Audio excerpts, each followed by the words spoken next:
Sudha கங்குவாரா direct பண்ணி சிவகார்த்திகேயன், ஜெயம் ரவி, அதர்வா இவங்கெல்லாம் சேர்ந்து நடிச்சிட்டு இருந்த ஒரு படம். சிவகார்த்திகேயன் 25 மட்டும்தான் நியமிச்சிருந்தாங்க இப்போ வரைக்கும். அந்த படத்துக்கு இப்போ ஒரு சூப்பர் பேர் கிடைச்சிருச்சு. அந்த பேர் கிட்டத்தட்ட கன்ஃபார்ம் தான்.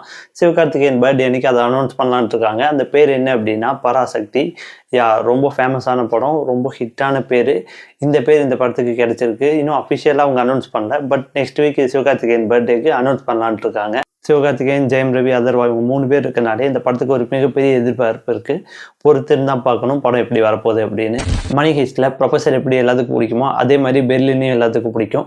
போன வருஷம் பெர்லின் மட்டுமே தனியாக ஒரு வெப் சீரிஸ் நடித்து பெர்லின் அப்படின்னு சொல்லிட்டு சீசன் 1 லான்ச் பண்ணியிருந்தாங்க.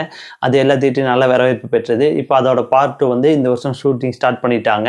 ஸோ இந்த ஜூனில் அதை எதிர்பார்க்கலாம். சீசன் 1 ஆட்டியே சீசன் 2 நல்லா இருக்கும்னு எதிர்பார்ப்போம். அதை விடவே கொஞ்சம் இன்ட்ரெஸ்டிங்காக இருந்தால் இன்னும் பெட்டர். டாக் ஆஃப் த டவுனா இப்போ ஒரு ரூமர் சுற்றிட்டு இருக்கு. அது என்னென்னு பார்த்தீங்கன்னா, நம்மளுக்கு எல்லாம் பிடிச்ச த்ரிஷா மேடம் பார்த்தீங்க அப்படின்னா ரிட்டையர்டாக போகிறாங்க ஆக்டிங்லேருந்து அப்படின்னு சொல்லிட்டு ஒரு ரூமராக, இல்லை அது வந்து கிட்டத்தட்ட கன்ஃபார்மாக அப்படின்னு தெரியல. நீங்கள் என்ன நினைக்கிறீங்க? இன்கேஸ் த்ரிஷா அவங்க வந்துட்டு சினிமாவிலேருந்து ரிட்டையர்ட் ஆகிறாங்க அப்படின்னா அடுத்தது என்ன பண்ணுவாங்க? ஆன்சர் தெரிஞ்சு அப்படின்னா கமெண்ட் பண்ணுங்கள், நானும் படித்து தெரிஞ்சுக்கிறேன். இதே மாதிரி சினிமா நியூஸ் எல்லாம் தெரிஞ்சுக்கிறதுக்கு 2T டிவியை மறக்காமல் ஃபாலோ பண்ணுங்கள். நம்மளோட சோஷியல் மீடியா பேஜஸும் இருக்குது, இன்ஸ்டாகிராம், ஃபேஸ்புக்னு. அதையும் முடிஞ்சால் ஃபாலோ பண்ணுங்கள். தேங்க்யூ.